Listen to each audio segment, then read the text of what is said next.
Hey guys, this is D-Train with Raised by Sharks, and today I'm going to be talking to you about the new skills as well as the new specializations in the Division 2. For the first portion of our video, we're going to talk about the new specializations. Specializations are a new addition to the Division games. Instead of having your old signature skills to choose from, you now have 3 specializations to interchange and work on your build with.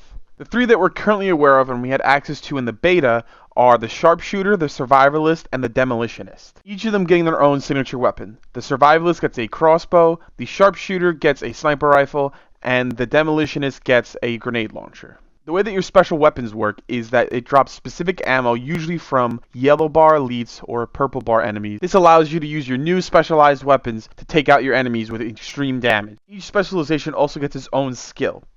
In the beta, there was only 3 skills available, but each class got its own version of one skill. So the first specialization we're going to go over is the Sharpshooter. As the Sharpshooter class, you'll be utilizing a sniper rifle that fires a 50 caliber BMG round. Its shots penetrate through all but the heaviest armored targets that are capable of detonating any weak point even on the way through targets, and it sets off a decompression shockwave that hits a target and damages any other nearby hostiles for up to 400 damage. And on top of all of that, it does 177.6 thousand damage a shot, which is just ridiculous. In the case of the beta, at least, they did give you a couple of weapons that kind of synergize well with your specialization. A lot of single-shot rifles, you get a big handgun that does a lot of damage a shot, and there's lots of perks in the actual armor you receive that work well with you. We'll look more into the new armor perks you get on the different specializations later on in the video. The Sharpshooter gets its own version of the drone, known as the Tactician. The Tactician scouts and marks hostile targets, feeding them to the agent and other allies' HUDs. It basically marks them through walls within a certain area. You can deploy it multiple times as long as it still has health and it's still not on cooldown. It's very convenient if you're surrounded or if you're not really sure how many enemies are left in the room that you're fighting in. The next specialization we're going to go over is the Survivalist class. As a Survivalist class, you get a crossbow that fires explosive bolts. The bolts detonate after a brief timer, doing damage to the surrounding area. Now, if you go back and compare this to the sniper rifle as a special weapon, it only has 1 in the mag, but it also does a ton more damage and has a larger explosion radius. So with the crossbow as a weapon, you're more likely to use it as an area of effect attack, more so than trying to take out a bunch of guys individually. In terms of weapons you were given in the beta, at least, you were given a little bit more mid-range weapons, some SMGs, some assault rifles, and a quite fast-firing handgun, all of which seem to synergize as well with the mid-range of the crossbow. The Survivalist class gets the Mender Seeker Mine. The Mender follows around your allies and repairs their armor. It's similar to the drone that repairs your armor as well, but in this case it's the Seeker Mine, so it's a little less obvious to be shot by enemies. The third and final class, before we get to the skills, is going to be the Demolitionist class. As a Demolitionist, you get access to a grenade launcher. The grenade launcher fires powerful grenades with a 5-meter blast radius, and you get up to 6 in the mag. The grenade launcher seems to strike a balance between the sniper rifle and the crossbow. The sniper rifle being more of an individual target, and the crossbow being more of an area target. Whereas with this, you can target multiple small areas and take out maybe potentially more than either of the other 2 combined. I personally see the most utility with this grenade launcher, as long as the rest of the skills translate with it as well. Once again, you were given weapons that synergize very well. You had a shotgun that was for close range, you had an SMG for mid-range, a pistol that did a good amount of damage, and the grenade launcher launches pretty far if you're trying to take someone out long range. The Demolitionist class gets the artillery turret, which fires ordnance at nearby targeted locations. It works similar to the sniper turret if you've tested that out, where you have to aim and hit the bumper that you assign to it for it to fire. It does do more damage than the sniper turret, but it has slightly less ammo, so you have to kind of trade off with that. So now let's move on to the new skills that they've added. Most of the skills I got from the default armor you get when they introduce the specializations. Some of it is from the invaded mission rewards though as well, so keep that in mind. So we're going to go once again specialization by specialization and just see what kind of new skills that they gave us in the beta at least.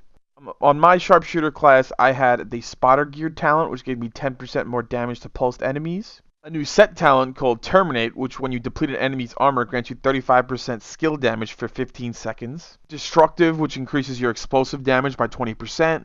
Allegro, which gives you a 10% increase of fire rate. Strained set bonus, that gives you an extra 10% of critical hit damage for every 5% of your armor that gets depleted. Then there's Zen, which removes any blind or disorient status effects if you stay in cover for 3 seconds. Preservation, which when you kill an enemy repairs 5% of your armor over 3 seconds, and then headshots even improve that repair. Overlap, well, holstered, this weapon's handling talent is applied to the current active weapon. Jazz hands for 10% reload speed. Greased, while holstered, this weapon receives 10% faster weapon swap speed. And then we also see Dark Zone perks for the first time that aren't really based on a set bonus like they were in the Division 1, which is very interesting as well. So now we're going to go over the Survivalist class.